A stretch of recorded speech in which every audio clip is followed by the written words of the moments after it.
In case you ever need an excuse to get G4 to send anyone up to Alaska, there's a lot of microbreweries up here.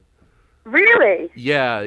That's good to know. Yeah, several different lines of Alaska beers. So We have just started doing alcohol-based packages where we just had one air not too long ago that was all about different kinds of rum and, how you should taste them and how you should drink them and things like that.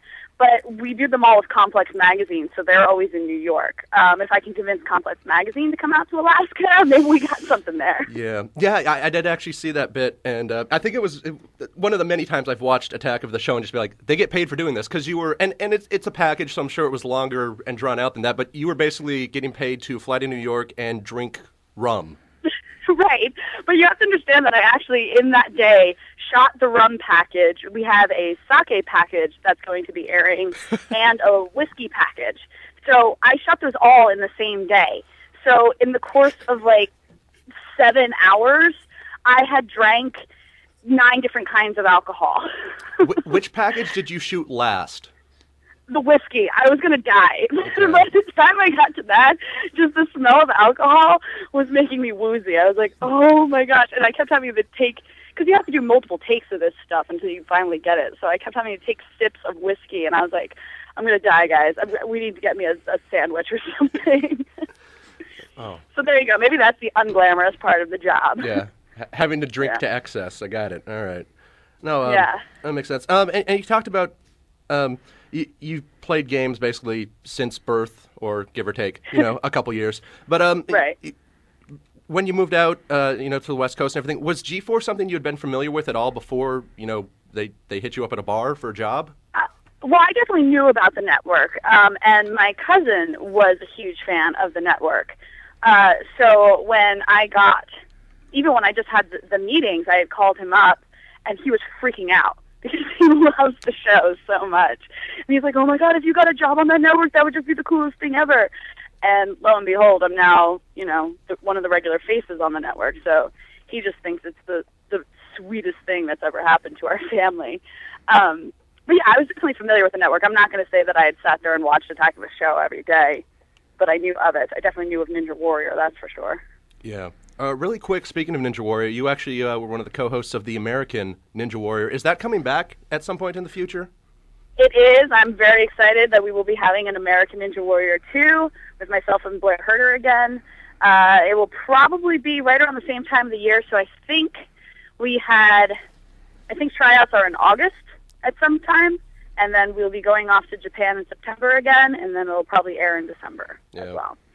But let me tell you, that is a fun show to work on. Oh yeah, it's a blast to watch. I can't imagine what it's like to work on. I mean, the one thing that there was this pit feel in the bottom of my stomach watching the American version, because I knew the winners of this will go on to the play over in Japan, but they'll probably fall headfirst into a muddy pit of death at some point, and all their dreams will be crushed.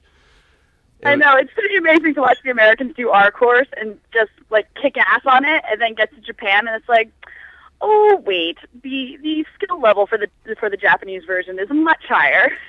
Yeah, it's just a different. I mean, and that's probably part of. There's safety issues and stuff. Just I would imagine between having to have it set up here in the States and then what you can probably get away with in Japan.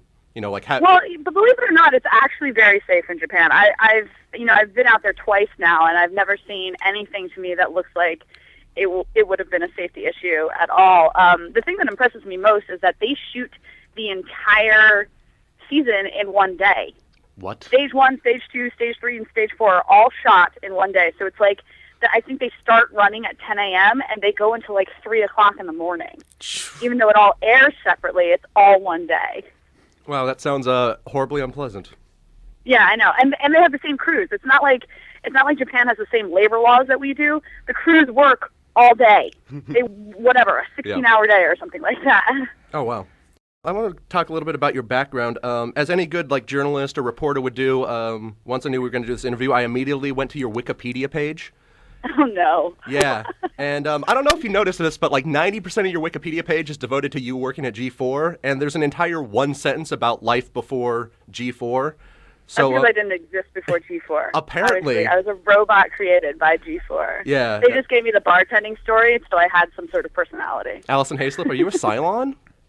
Yes, exactly.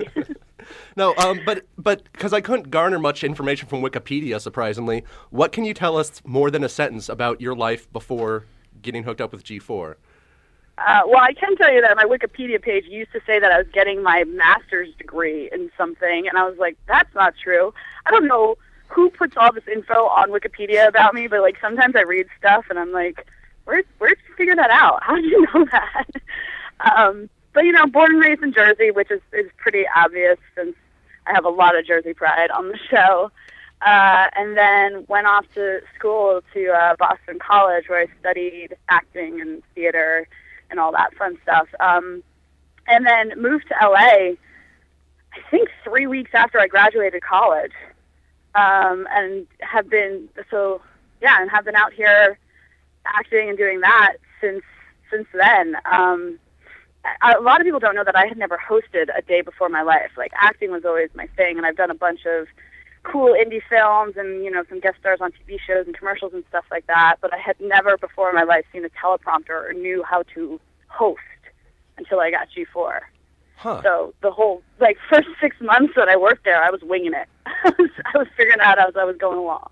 Yeah, reading like half sentences as they pass by on the teleprompter and stuff. And Right. did you have to have any? Did you The ever? reading is scary at first, I will tell you that. Did you ever have like a boom goes the dynamite moment where you just like totally ran out of sentences and just couldn't put anything together, or? Well, I still have those. Oh, I'd never noticed. When you do a live TV show, you screw up all the time. Yeah, what makes you good is knowing how to cover it. I do remember one time when we first started doing the feed live, the prompter went out in the middle of it. And, the feed is the one part of the show where it's total teleprompter read. Like, you're getting all your information off that prompter. So for it to go out in the middle of a story, I had to sit there and go, okay, well, I read this beforehand, and I think what happened was this kid did this, and then his mom did that. And I just, like, kind of gave my Cliff Notes version of the story. And then, it ended up working out fine, but from that point on, they gave all of us, when we did the feed, the in-ear monitors, so if the prompter ever went out, they could tell us what the story was. Oh, very nice. Yeah. Improv's not nearly as fun when it's not in a theater setting, huh?